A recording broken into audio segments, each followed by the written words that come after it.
नमस्कार दोस्तों, एग्जाम विहार में आप सभी का स्वागत है।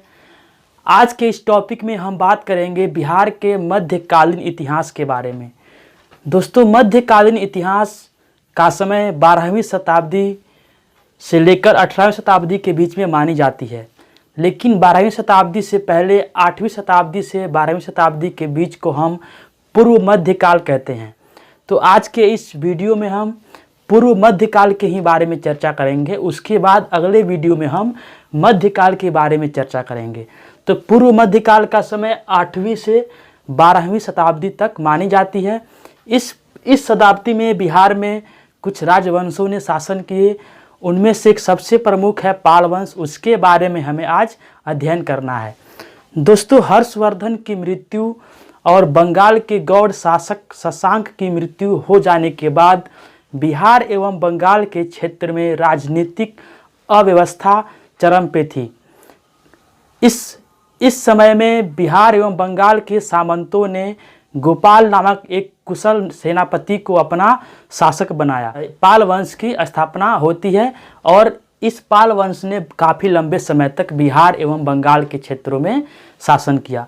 तो आइए हम आज के इस वीडियो में पाल वंश के बारे में डिटेल्स से अध्ययन करेंगे और ये वीडियो बीपीएससी एग्जाम्स के लिए काफ़ी महत्वपूर्ण है और यहाँ से काफ़ी प्रश्न पूछे जाते हैं। तो आइए दोस्तों, हम ये स्टार्ट करते हैं पाल वंश के बारे में। जैसा कि आप देख पा रहे हैं कि 8वीं से 12वीं शताब्दी के बीच में बिहार बंगाल में प्रमुख 3 वंशों ने शासन किया: पाल वंश, कर्नाट वंश और सेन वंश। तो आज की इस वीडियो में हम सबसे पहले पाल वंश के बारे में पढ़ेंगे और कर्नाट और सेन वंश के बारे में हम अगले लेसन में उसका अध्ययन करेंगे। तो दोस्तों, पाल वंश का संस्थापक गोपाल है। गोपाल ने 750 से 770 ईस्वी तक शासन किया। इस गोपाल ने उदंतपुरी अर्थात बिहार शरीफ में बहुत सारे बौद्ध मठों का निर्माण भी करवाया। गोपाल के बाद गोपाल का पुत्र धर्मपाल शासक बनता है। धर्मपाल एक बहुत ही योग्य और कुशल शासक था। धर्मपाल ने 770 से 810 ईस्वी तक शासन किया। धर्मपाल के बारे में हम यहाँ पे देखें तो धर्मपाल ने कन्नौज पर अधिकार किया और कन्नौज पर अधिकार कर लेने के बाद उसने उत्तरापथ स्वामीन की उपाधि धारण की।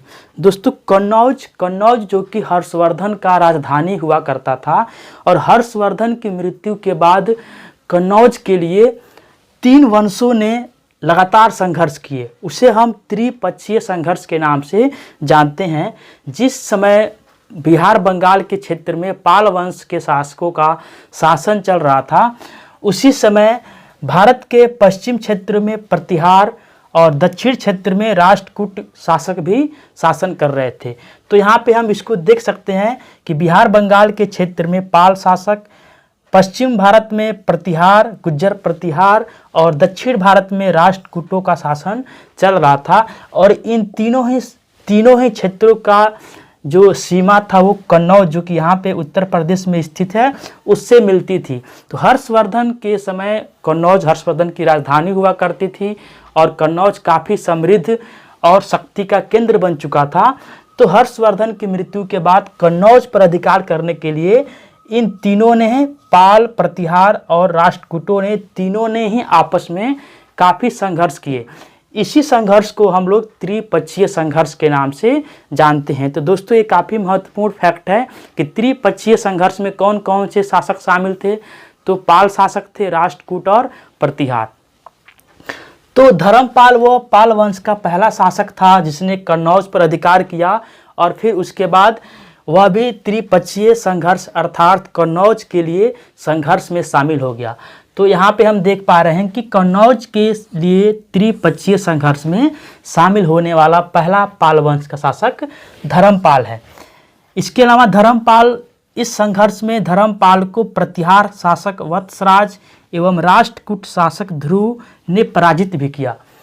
तो यहाँ पे हम देख पा रहे हैं कि किस प्रकार त्रिपक्षीय संघर्ष में शामिल होने के बाद धर्मपाल को प्रतिहार शासक वत्सराज और राष्ट्रकूट शासक ध्रुव से पराजय का सामना भी करना पड़ा।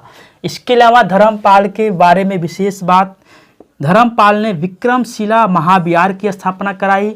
इसके अलावा इसने नालंदा महाविहार को 200 ग्राम दान में भी दिए।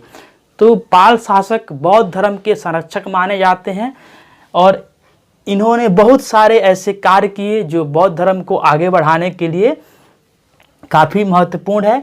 तो विक्रमशिला महाविहार की स्थापना धर्मपाल ने कराया और नालंदा महाविहार जो कि कुमारगुप्त ने इसकी स्थापना कराई थी, उस नालंदा महाविहार को इसने फिर से जीवित किया और उसके लिए 200 ग्राम इसने दान में भी दिए नालंदा महाविहार की देखरेख के लिए।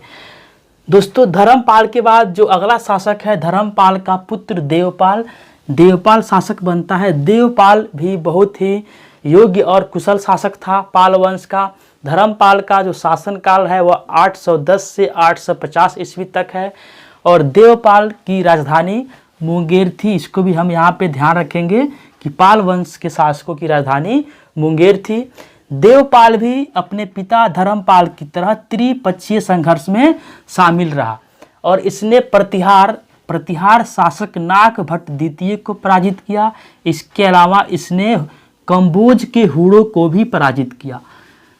देवपाल काफ़ी कुशल शासक था, काफ़ी शक्तिशाली शासक था और इसने अपने पिता की तरह यह भी राष्ट्रकूटों और प्रतिहारों से संघर्ष किया और इसने प्रतिहार शासक नाग भट्ट द्वितीय को पराजित भी किया। इसके अलावा इसने हुड़ों को भी पराजित किया था। देवपाल के समय में ही एक अरब यात्री सुलेमान ने भारत की यात्रा की थी और इस अरब यात्री सुलेमान ने अपनी यात्रा वृत्तांत में लिखा है कि उस समय के राष्ट्रकूट शासक और प्रतिहार शासक एवं पाल शासकों में सबसे शक्तिशाली शासक देवपाल को बताया है। तो इसे हमें ध्यान रखना है कि अरब यात्री सुलेमान किसके शासनकाल में भारत आया था, तो देवपाल के समय भारत में आया था और उसने लिखा है कि देवपाल उस समय के तात्कालिक शासकों में सबसे योग्य और शक्तिशाली शासक है। इसके अलावा देवपाल के दक्षिण पूर्व एशियाई देशों के शासकों से भी काफ़ी अच्छे संबंध देखने को मिलते हैं। जावा एवं सुमात्रा के शैलेंद्र वंशीय शासक बालपुत्र देव ने देवपाल से बौद्ध मंदिर के निर्माण की अनुमति प्राप्त की थी। जावा सुमात्रा के शासक जो कि शैलेंद्र वंशीय बालपुत्र देव था, उसने देवपाल से नालंदा में एक बौद्ध मंदिर के निर्माण करने की अनुमति प्राप्त की और देवपाल ने नालंदा महाविहार एवं इस मंदिर की देख रेख के लिए 5 गांव दान में दिए। इसके अलावा देवपाल ने उदंतपुरी महाविद्यालय की भी स्थापना की। उदंतपुरी जो कि वर्तमान में बिहार शरीफ के नाम से जाना जाता है। तो देवपाल ने उदंतपुरी महाविद्यालय की स्थापना की। इसके अलावा देवपाल ने बहुत सारे बौद्ध मठों की भी स्थापना कराई थी। देवपाल के मृत्यु के बाद उसका पुत्र विग्रहपाल और फिर उसके बाद उसका पुत्र नारायणपाल पाल वंश के शासक बनते हैं। विग्रहपाल और नारायणपाल चूंकि कमजोर शासक साबित हुए और ये भी त्रिपक्षीय संघर्ष में शामिल हुए, लेकिन त्रिपक्षीय संघर्ष में इनकी पराजय होती है और अंततः त्रिपक्षीय संघर्ष में गुज्जर प्रतिहार विजयी होते हैं। जो भारत के पश्चिमी क्षेत्र में गुज्जर प्रतिहार थे, जो कन्नौज के लिए राष्ट्रकूटों और पाल वंश के शासकों से लगातार संघर्ष कर रहे थे, अंततः उनकी विजय होती है और गुज्जर प्रतिहार वंश के जो शासक थे मिहिर भोज और उनका पुत्र महेंद्रपाल, इन दोनों ने बिहार और कन्नौज पे अपना अधिकार कर लिया। देवपाल की मृत्यु के बाद जो उसके उत्तराधिकारी हुए विग्रहपाल और नारायणपाल, वे इतने योग्य शासक साबित नहीं हुए और इसका फायदा उठाकर प्रतिहार शासक मिहिर भोज और फिर मिहिर भोज का पुत्र महेंद्रपाल ने कन्नौज के साथ साथ बिहार के काफ़ी क्षेत्रों पर भी अधिकार कर लिया। इस तरह से पाल वंश का पतन होने लगा और पाल वंश बंगाल के कुछ क्षेत्रों में ही सिमट कर रह गया। इसके बाद अगर हम देखें तो 11वीं शताब्दी में फिर से पाल वंश का शासक महिपाल प्रथम बनता है, जो कि काफ़ी शक्तिशाली शासक साबित हुआ और इसने अपनी सीमाएं बढ़ानी शुरू की। इसलिए महिपाल प्रथम को पाल वंश का द्वितीय संस्थापक भी माना जाता है। जहां देवपाल की मृत्यु के बाद पाल वंश का पतन होने लगा था, वहीं 11वीं शताब्दी में आकर महिपाल जैसे एक शक्तिशाली शासक पाल वंश का शासक बनता है और इसलिए उसको पाल वंश का द्वितीय संस्थापक भी माना जाता है। पाल वंश का अंतिम शासक के रूप में रामपाल का नाम आता है।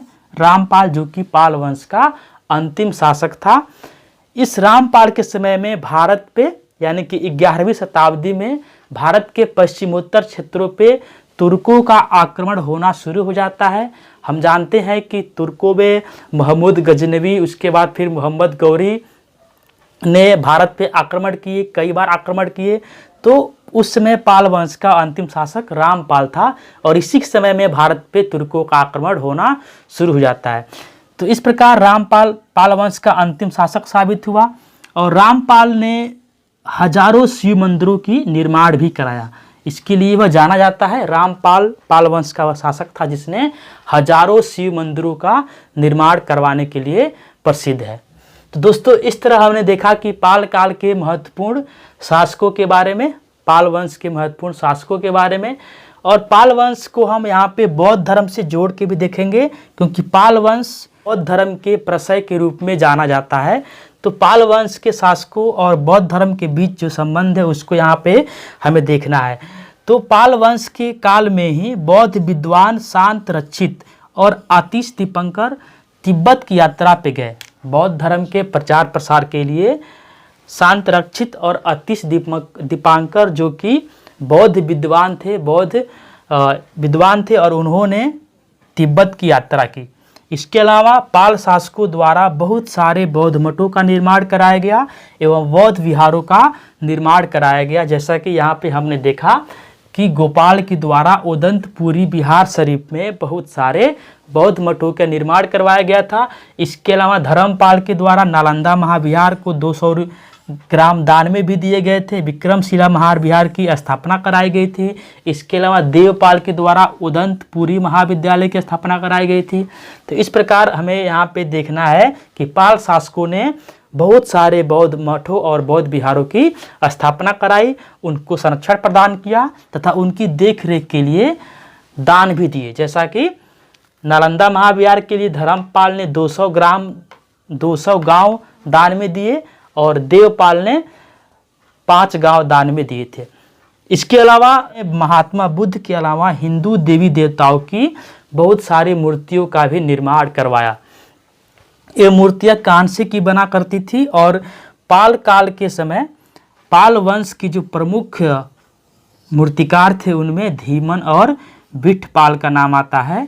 धीमन और विठपाल पाल वंश के शासकों धर्मपाल और देवपाल के शासनकाल में प्रमुख मूर्तिकार थे जो कांसे की मूर्तियां बनाते थे और ये दोनों ही नालंदा के निवासी थे। तो इनसे बीपीएससी परीक्षा में प्रश्न पूछे भी गए हैं कि पाल वंश के समय 2 प्रमुख मूर्तिकार कौन थे। तो वे धीमन और विठपाल थे जो कि धर्मपाल और देवपाल के समय में बहुत ही प्रसिद्ध मूर्तिकार थे। तो दोस्तों, इस प्रकार हमने आज पूर्व मध्यकालीन में 8वीं से 12वीं शताब्दी के बीच बिहार बंगाल के क्षेत्र में जो महत्वपूर्ण वंश था वो पाल वंश था, उसके बारे में हमने अध्ययन किया। दोस्तों, आगे हम देखें कि पाल वंश के पतन के बाद बिहार के उत्तरी क्षेत्र में कर्नाट वंश और बिहार के दक्षिणी एवं बंगाल के क्षेत्र में सेन वंश की स्थापना होती है। तो अगले वीडियो में हम कर्नाट वंश और सेन वंश के बारे में अध्ययन करेंगे। दोस्तों, उम्मीद है आपको ये वीडियो अच्छा लगा होगा। जितने भी सारे महत्वपूर्ण फैक्ट्स हैं पाल वंश से संबंधित सबको मैंने यहाँ पे समाहित किया है। पाल वंश से जुड़े हुए प्रश्न इससे बाहर नहीं पूछे जाते हैं। तो मिलते हैं दोस्तों अगले वीडियो में, तब तक के लिए आपसे विदा लेते हैं। धन्यवाद।